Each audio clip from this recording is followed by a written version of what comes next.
Bajaj auto की बात करें, पहले स्कूटर बनाते थे। स्कूटर बनाने के बाद में they become one of the India's number 1 scooter manufacturing. लेकिन उन्हें पता चला कि जैसे ही यंग लोग आएंगे तो वो लोग स्कूटर प्रिफर नहीं करेंगे। आपको पता है जो केस स्टडी हुआ है बजाज ऑटो का, उसके अंदर कितने साल लग गए और लाखों रुपया खर्चा हुआ। किस चीज के ऊपर पता है आपको? बजाज ऑटो जो स्कूटर होती थी उसके पीछे स्टेपनी लगती थी, याद है आपको? पीछे एक स्टेपनी लगती थी। इसके ऊपर इतने सारे विवाद हुए क्योंकि जब बजाज ऑटो ने ये सोचा कि हमको बाइक के अंदर डाइवर्सिफाई करना है, अगर हम बाइक के अंदर डाइवर्सिफाई नहीं करेंगे तो हमारे यंग लोग स्कूटर नहीं चलाएंगे।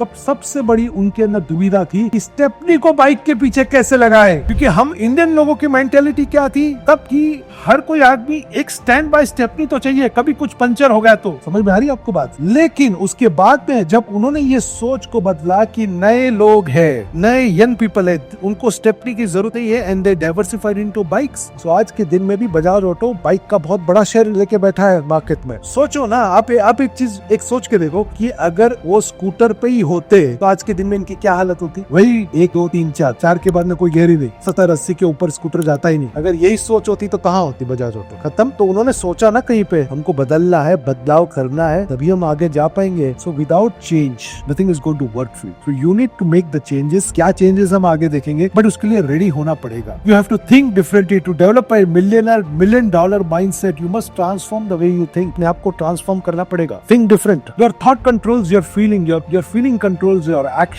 action controls your results।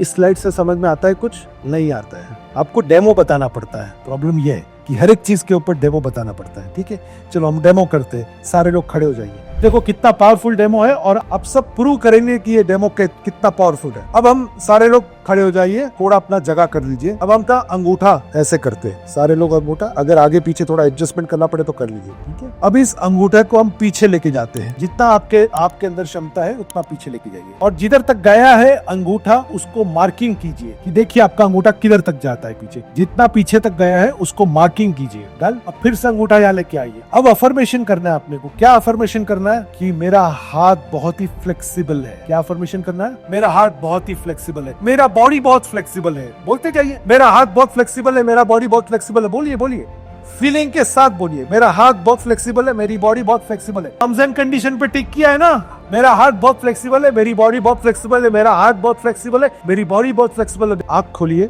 अब फिर से देखिए, फिर से पीछे कीजिए। अब की बार कितना गया पीछे हाथ? तो ये कैसे हुआ? एक छोटा सा डेमो। कितना टाइम लगा? 1 मिनट का भी एक्सरसाइज नहीं था, लेकिन 1 मिनट में आपके माइंड ने वो कमांड पढ़ लिया, आपके माइंड ने वो चीज पकड़ ली, और आपका हाथ पहले जो इधर तक जाता था वो 10%, 20%, 30% पीछे जाने लगा। Only because of the mind. आपने जो अफर्मेशंस किए उसके ऊपर। ठीक है, अभी एक ऐसी सिचुएशन के बारे में सोचिए। आप सब लोग एक फार्म हाउस पर गए हैं और उस फार्म हाउस में आम का पेड़ है। इसका पेड़ है? आम का पेड़ है, और आम के पेड़ के ऊपर एक कच्ची केरी लगी हुई है। आप उस आम के पेड़ के पास जाते हैं, वो केरी को आप लेते हैं, क्योंकि आम के पेड़ की हाइट पे थी तो केरी आपके हाथ में आ जाती है, और वो केरी लेते हैं। आपने जेब से एक नाइफ निकाला और उस केरी को काटा। ठीक है, और वो केरी की जो एक छोटी सी जो स्लाइस थी वो आपने अपने मुंह में डाली। खट्टा महसूस हुआ?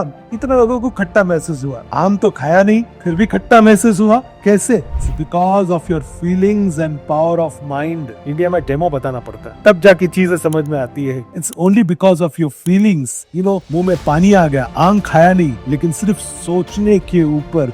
यानी कि आप सोच सकते कि हमारा माइंड कितना पावरफुल है। ठीक है, एक चीज कहते हैं मेडिकल टर्म में प्लेसिबो इफेक्ट। प्लेसिबो इफेक्ट वो होता है कि जहाँ पर कोई अगर बीमार है तो उनको दवाई दी जाती है, और वो एक्चुअल में दवाई नहीं होती है, मल्टीविटामिन होती है, और वो प्लेसिबो इफेक्ट काम करता है उस मरीज के ऊपर और वो मरीज ठीक हो जाता है। यहाँ इतने हद तक के यूनाइटेड किंगडम और यूके में आज के दिन में ऐसे ऐसे हॉस्पिटल्स हैं, उस हॉस्पिटल में सर्जरी से पहले अफर्मेशंस करने कहते हैं उनको। उनकी सर्जरी से पहले अफर्मेशंस करने के लिए बोलते हैं, और उस हॉस्पिटल्स में कोई भी नेगेटिव चीज बोलना अलाउ नहीं है। So whatever you think, whatever you think, you can feel, और फीलिंग्स आपके एक्शन कंट्रोल करते हैं और एक्शंस आपको रिजल्ट्स देते हैं।